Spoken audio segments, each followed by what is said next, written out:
안녕하십니까? 오늘은 죄는 어디서 시작되었을까요? 라는 제목으로 말씀을 나누고자 합니다. 성경에 예수님의 제자 베드로는 어부였습니다. 그런 그가 어느 날 밤이 새도록 물고기를 잡으려 했는데 한 마리도 잡지 못했습니다. 그런 그가 예수님의 말씀을 따라서 배 오른편에 그물을 던졌더니 물고기를 많이 잡았습니다. 그런 다음에 베드로는 예수님께 뭐라고 했을까요? 누가복음 5장 8절의 말씀을 보면 이렇게 말씀합니다. 베드로가 이를 보고 예수의 무릎 아래 엎드려 이르되 주여 나를 떠나소서 나는 죄인이로소이다 하니. 왜 이런 말을 할까요? 물고기를 많이 잡은 것하고 죄인임을 깨닫는 것하고 관계가 무엇일까요? 물고기를 잡는 데는 베드로가 생각하기에 예수님보다 한 수 위라고 생각한 것이 아닐까요? 그런데 예수님은 물고기의 움직이는 동선까지 파악하고 계신다는 것을 깨달은 그는 자신과는 차원이 다른 하나님의 모습을 본 것이었습니다. 이런 개인적인 체험이 오늘 우리에게 필요합니다. 이런 체험을 하기 위해서 필요한 것이 무엇일까요? 그것은 바로 예수님의 말씀에 순종하는 것입니다. 오늘 우리의 삶에 필요한 것이 바로 하나님의 말씀입니다.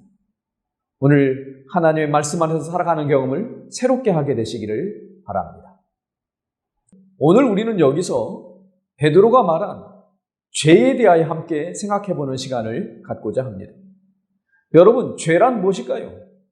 죄의 핵심은 무엇일까요? 바로 내 생각, 내 마음에 무엇을 품느냐에 따라서 죄가 시작된다는 것입니다. 그래서 이 세상에서 제일 중요한 사람이 누구라는 생각이 드십니까? 나라는 생각이 드는 사람은 다 뭐예요? 죄인이라고 할 수 있습니다. 오늘 그 이야기 함께 나눠보고자 합니다. 왜냐하면 성경에 루스벨 천사가 그래서 사탄이 된 이유가 바로 내가 중요하기 때문이라는 것입니다. 루스벨의 마음을 보여주는 성경 말씀이 있습니다. 이사야 14장 14절 말씀을 보면 루스벨의 마음이 이렇게 나옵니다. 가장 높은 구름에 올라가 지극히 높은 이와 같아지리라 하는도다. 여러분 뭐라고요? 지극히 높은 이와 같아지리라. 내가 희생하겠다라는 것이 아닙니다. 내 이름을 높이겠다는 것입니다. 핵심은 뭐예요? 자기 사랑, 자기 애라는 것입니다.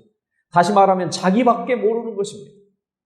이 세상에서 누가 가장 현명합니까? 나라는 것입니다. 누가 가장 높은 자리를 차지하니까 나라는 것입니다. 이렇게 사는 것을 성경은 욕심대로 사는 것이라고 말씀합니다. 이렇게 살면 어떻게 될까요? 야고보서 1장 15절은 이렇게 말씀합니다. 욕심이 잉태한 즉 죄를 낳고 죄가 장성한 즉 사망을 낳느니라. 여러분, 하늘의 천사인 루스벨이 하나님의 보호자를 차지하려고 전쟁을 일으켰으나 패배하고 쫓겨납니다. 왜요? 하늘에는 죄가 있을 곳이 없었기 때문입니다. 그런데 그런 사탄 루스벨이 하늘에서 쫓겨난 다음에 한 일이 바로 아담의 지구 통치권을 빼앗는 일이었습니다. 하와가 선악과를 먹고 그 선악과를 아담에게도 주어서 먹게 함으로 죄인이 되게 한 것입니다. 그 결과를 성경은 두 가지로 말씀합니다. 첫 번째는 아담 안에서 모든 사람이 죽는다는 것입니다.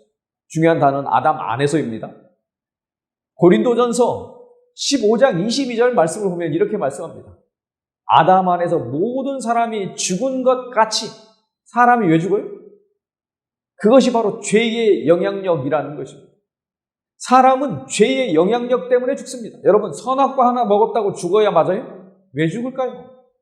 이미 하나님은 아담과 하와에게 말씀하셨습니다. 뭐라고 말씀하셨을까요? 창세기 2장 17절 말씀을 보면 이렇게 말씀하셨습니다. 선악을 알게 하는 나무의 실과는 먹지 말라. 내가 먹는 날에는 어떻게 된다고요? 정령 죽으리라 하시니라. 그래서 아담과 하와는 하나님의 말씀에 순종하여 선악과 안 먹었습니다. 여러분, 아무거나 먹는 사람이 어디 있습니까? 자신이 좋아하는 건 먹습니다. 맛있는 건 먹습니다. 몸에 좋다는 건 먹습니다. 그런데 사탄은 말합니다. 창세기 3장 4절 말씀입니다. 뱀이 여자에게 이르되 너희가 결코 죽지 아니하리라. 창세기 3장 5절은 더 이어서 이렇게 말합니다. 너희가 그것을 먹는 날에는 너희 눈이 밝아져 하나님과 같이 되어 선악을 알 줄 하나님이 아심이니라. 여러분, 사탄이 이렇게 말하면 먹어야 합니까? 아니면 하나님의 말씀을 따라야 합니까? 여러분, 사탄의 말을 따라서 하는 것이 사람의 정상입니까? 그런데 아담과 하와는 먹어요. 그리고 죄인이 되었습니다. 이것은 완전한 속임수였습니다. 여러분, 완전히 속았습니다. 하나님처럼 되지도 않았습니다. 영생의 길을 잃어버렸습니다. 죄를 범한 사람이 되었습니다. 그리고 또 하나의 중요한 사실이 있습니다. 그것은 바로 지구의 통치권까지 빼앗겼다는 것입니다. 왜요? 성경은 그 통치권을 빼앗긴 이유를 이렇게 말씀합니다. 베드로후서 2장 19절 말씀입니다. 그들에게 자유를 준다 하여도 그들 자신은 멸망의 종들이니 누구든지 진자는 이긴 자의 종이 됨이니라. 그래서 성경은 이렇게 타락한 사람을 가리켜서 뭐라고 말씀하냐면 죄의 종이라고 말씀합니다. 로마서 6장 17절 말씀에 이렇게 말씀합니다. 너희가 본래 죄의 종이더니. 사단의 지배 아래 사는 사람은 다 뭐라고요? 죄의 종이라는 것입니다. 그런데 사람들이 그런 줄을 모릅니다. 우리는 모르는 것이 많습니다. 그런데 모른다고 생각 안 합니다. 내가 아는 것만 말하기 때문입니다. 그런데 아는 것도 잘못 아는 것이 많습니다. 가짜를 진짜인 줄 알고 믿는 것입니다. 왜요? 속아서 그렇습니다. 완전히 속아서 그렇습니다. 사단이 이 세상의 통치자일까요?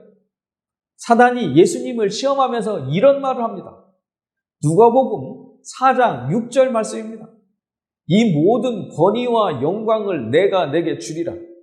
이것은 내게 넘겨준 것이므로 내가 원하는 자에게 주노라. 여러분, 이 넘겨준 것이라는 것이 누구에게서 넘겨받은 것을 말하는 것입니까? 아담에게서 넘겨받은 것입니다. 그래서 이 세상 임금, 이 세상의 신이 되었습니다. 요한복음 14장 30절 말씀을 현대인 성경은 이렇게 기록하고 있습니다. 이 세상의 임금인 사탄. 고린도후서 4장 4절도 이렇게 말씀합니다. 이 세상의 신인 사탄이라고 기록하고 있습니다. 그래서 세상은 죄악 속에 살고 있는 것입니다. 왜 이 세상에 이렇게 죄인이 많습니까? 여러분, 이유를 설명하실 수 있습니까? 성경은 그 이유를 분명하게 말씀하고 있습니다. 바로 사탄 루스벨이 아담과 하와를 유혹하여 선악과를 먹게 함으로 죄인이 되게 하였다는 것입니다. 여러분, 죄인이 하나님처럼 될 수 있습니까? 될 수 없습니다.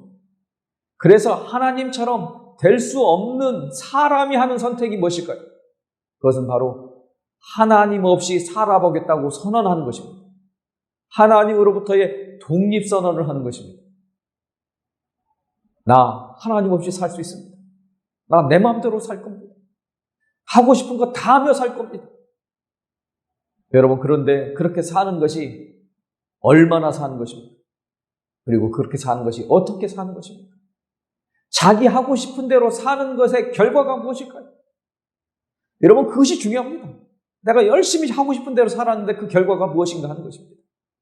마태복음 25장 41절은 이렇게 말씀합니다. 또 왼편에 있는 자들에게 이르시되 저주를 받은 자들아 나를 떠나 마귀와 그의 사자들을 위하여 예비된 영원한 불에 들어가라. 성경 말씀은 죄를 범한 사람들에게 불의 심판이 있다고 말씀하십니다. 어떻게 해야 이런 상태에서 벗어날 수 있습니까? 그래서 오늘 우리에게는 구원의 길이 필요하다고 하는 것입니다. 그래서 성경 말씀은 이렇게 말씀합니다.